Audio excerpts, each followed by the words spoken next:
नमस्कार, मैं श्रद्धा मिश्रा और मैं सावित्री मिश्रा। हम दोनों आप सभी को प्यारा सा हल्दी गीत सुनाने जा रहे हैं और उम्मीद करते हैं आप सभी को पसंद आएगा। अगर पसंद आए तो लाइक, कमेंट और शेयर करना ना भूलिएगा। धन्यवाद। आजू जनकपुर में माड़वा बड़ा सुहावन लागे। आजू जनकपुर में माड़वा बड़ा सुहावन लागे।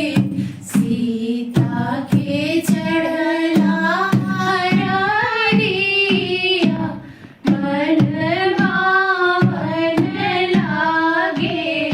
सीता के चढ़ला हरिया मन भावन लागे। आजू जनकपुर में माड़वा बड़ा सुहावन लागे। सीता के चढ़ला हरिया मन भावन लागे। सीता के चढ़ला हरिया मन भावन लागे। हरे हरे बसवा कटवर जनक राजा। मन में सुनना मई के बजेला आनंद बाजा।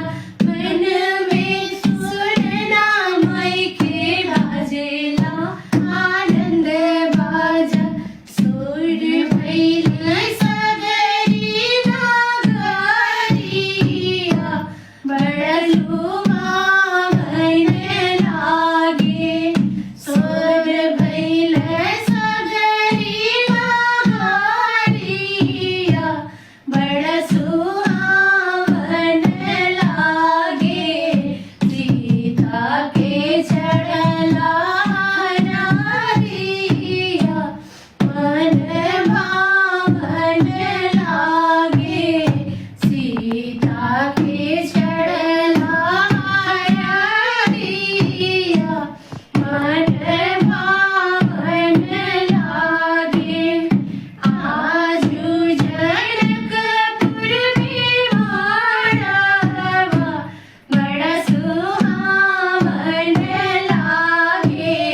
सीता के चढ़ला हरिया मन